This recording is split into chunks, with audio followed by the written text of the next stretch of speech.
ગુજરાતના પૂર્વ મુખ્યમંત્રી સ્વર્ગીય વિજય રૂપાણીના નિવાસસ્થાને ભાજપના નેતાઓ શોક વ્યક્ત કરવા પહોંચ્યા। ગુજરાતના પૂર્વ મુખ્યમંત્રી વિજય રૂપાણીના અવસાનના સમાચાર મળતા જ તેમના નિવાસસ્થાને ભાજપના વરિષ્ઠ નેતાઓ અને કાર્યકરો મોટી સંખ્યામાં પહોંચ્યા હતા। એર ઇન્ડિયા વિમાન દુર્ઘટનામાં વિજય રૂપાણીના નિધનથી સમગ્ર રાજ્યમાં શોકનો માહોલ છવાઈ ગયો છે। ભાજપના પ્રદેશ પ્રમુખ CR પાટીલ, ભૂપેન્દ્રસિંહ ચુડાસમા અને અન્ય નેતાઓએ તેમના પરિવારજનોને મળીને દુઃખ વ્યક્ત કર્યું અને તેમને આ મુશ્કેલ સમયમાં ધીરજ રાખવા માટે હિંમત આપી। તેમના નિવાસસ્થાનની આસપાસ લોકોની ભીડ ઉમટી પડી હતી અને સૌ કોઈ તેમના પ્રિય નેતાને અંતિમ વિદાય આપવા માટે ઉમટી પડ્યા હતા। વિજય રૂપાણીના જીવન અને યોગદાનને યાદ કરતા ભાજપના નેતાઓએ જણાવ્યું કે તેમણે ગુજરાતના વિકાસ અને જનકલ્યાણ માટે અદ્વિતીય સેવા આપી છે। તેમના સાદગીભર્યા સ્વભાવ અને લોકો સાથેની નજીકતાને સૌ કોઈ યાદ કરી રહ્યા છે। રાજકીય નેતાઓ ઉપરાંત વિવિધ પક્ષોના આગેવાનો અને સામાજિક ક્ષેત્રના પ્રતિનિધિઓએ પણ તેમના અવસાન પર શોક વ્યક્ત કર્યો છે। પૂર્વ મુખ્યમંત્રી શંકરસિંહ વાઘેલા, કોંગ્રેસના શક્તિસિંહ ગોહિલ સહિત અનેક નેતાઓએ સોશિયલ મીડિયા અને વ્યક્તિગત રીતે તેમના પરિવારને સાંત્વના આપી। દુર્ઘટનાની જાણ થતાં વડાપ્રધાન નરેન્દ્ર મોદી પણ અમદાવાદ પહોંચ્યા હતા અને તેમણે વિજય રૂપાણીના પરિવારજનોને મળીને શોક વ્યક્ત કર્યો હતો। વડાપ્રધાને દુઃખ વ્યક્ત કરતા જણાવ્યું કે વિજય રૂપાણીના નિધનથી ભાજપ પરિવાર અને ગુજરાતથી એક સજ્જન નેતા ગુમાવ્યો છે।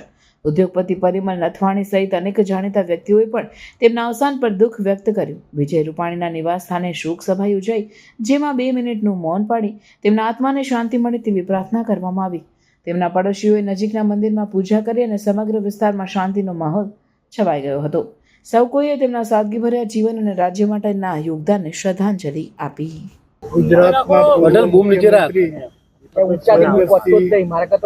વિજયભાઈ રૂપાણી સાહેબના આકસ્મિક અવસાનથી ગુજરાતના જાહેર જીવનને એક મોટી ખોટ પડી છે। સ્વર્ગસ્થ વિજયભાઈ રૂપાણી નિખાલસ, સરળ વ્યક્તિત્વ ધરાવતા હતા અને ખૂબ જ સાલસ અને સરળ વ્યક્તિ તરીકે એણે સમાજ સેવા કરી। વિજયભાઈને જવાથી અમારા ભાજપ પરિવારને તો ખોટ પડી જ છે, પણ સમગ્ર ગુજરાતના જાહેર જીવનમાં એક મુઠ્ઠી ઉચ્ચારો માનવીય સરળ વ્યક્તિના જવાથી જાહેર જીવનને મોટી ખોટ પડી। સ્વર્ગસ્થના આત્માને પરમ કૃપાળુ પરમાત્મા ચિર શાંતિ આપે એવી પ્રાર્થના કરીએ। વિજયભાઈના જવાથી સમગ્ર ગુજરાતમાં વિજયભાઈની ખૂબ મોટી ખોટ નડશે। ગઈકાલની જે ગોજારો ઘટના બની એ ઘટનામાં વિજયભાઈનું નિધન થયું છે, તેના માટે હું દુઃખની લાગણી વ્યક્ત કરું છું। અંજલિબેનને મળીને પણ મેં દુઃખની લાગણી વ્યક્ત કરી છે અને સાથે સાથે ભાજપના અમારા પરિવારના તમામ પરિવારોને પણ દુઃખ લાગ્યું છે। હવે પછી ક્યારે પણ વિજયભાઈની ખોટ ભારતીય જનતા પાર્ટીમાં પૂરી શકાય નહીં એવી ખોટ મોટી લાગી છે। આ પ્લેન દુર્ઘટનાને કારણે જે પેસેન્જર્સ ગઈકાલે દુર્ઘટનામાં અવસાન પામ્યા છે એમને અને એમના પરિવારોને એમના આત્માને શાંતિ મળે, એમના પરિવારોને દુઃખ સહન કરવાની પ્રભુ શક્તિ આપે। માનનીય વિજયભાઈ રૂપાણી પણ આ પ્લેનમાં સફર કરતા હતા લંડન જવા માટે। પ્લેનમાં એક વ્યક્તિ જ બચ્યો છે, એટલે એવી ધારણા છે કે અને વિજયભાઈ પણ આપણી વચ્ચે નથી રહ્યા। ભારતીય જનતા પાર્ટીના કાર્યકર્તા તરીકે એમને શરૂ કરેલી યાત્રા ખૂબ બધા કાર્યકર્તાઓના નિર્માણમાં, ભારતીય જનતા પાર્ટીને મજબૂત કરવામાં ખૂબ એમનો મોટો સિંહ ફાળો રહ્યો છે। આ ખોટ એવડી મોટી છે કે ન પૂરા એવી ખોટ છે। બધા જ કાર્યકર્તાઓ, પાર્ટીનું શીર્ષ નેતૃત્વ પણ આ ઘટનાથી ઘણું દુઃખી છે, વ્યથિત છે। અમદાવાદમાં એર ઇન્ડિયાની ફ્લાઇટ ક્રેશ થઈ, એક દુર્ઘટના ખૂબ મોટી થઈ, એમાં અનેક લોકોએ પોતાના જીવ ગુમાવ્યા। એમાંના જ ગુજરાતના પૂર્વ મુખ્યમંત્રી, ગુજરાતના લોકપ્રિય નેતા, આપણા બધા એના સ્નેહી વડીલ વિજયભાઈ રૂપાણી સાહેબ પણ એમનું પણ આ દુર્ઘટનામાં અવસાન થયું છે। ત્યારે મારી સંવેદના વ્યક્ત કરું છું।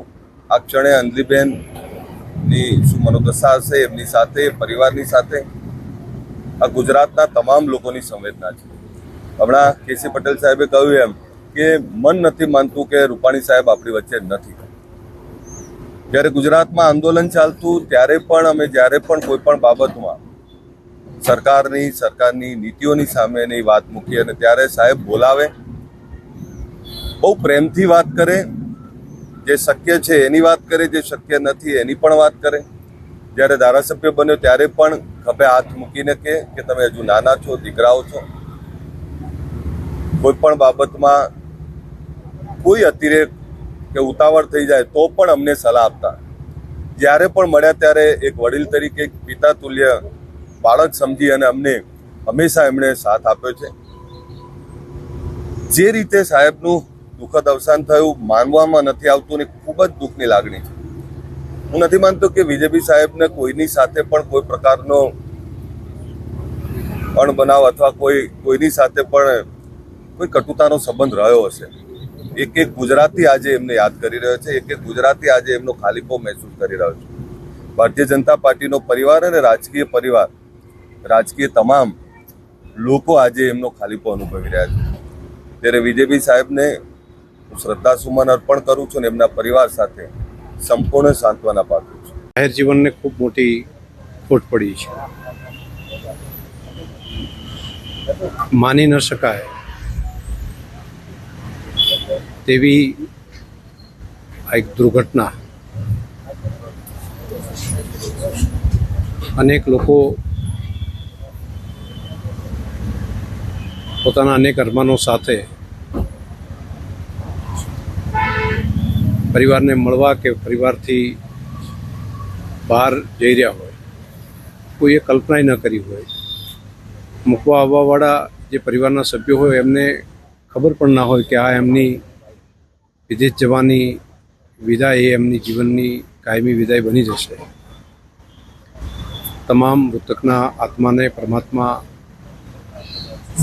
ચીર શાંતિ આપે. તેમના પરિવારજનો ઉપર આવી પડેલી આફત સહન કરવાની પ્રભુ શક્તિ આપે એવી પ્રાર્થના. માન્ય વિજયભાઈ એ માત્ર એક મુખ્યમંત્રી તરીકે જ એમની કામગીરી યાદ કરે એવું નહીં, પૂરું જીવન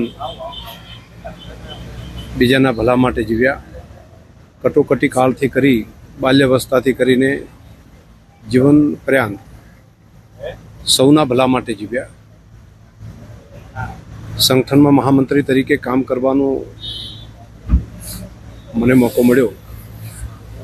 એક નિખાલસ, સ્પષ્ટ વક્તા અને પોતે માથે લઈને કામ કરવાનો એમનો સ્વભાવ.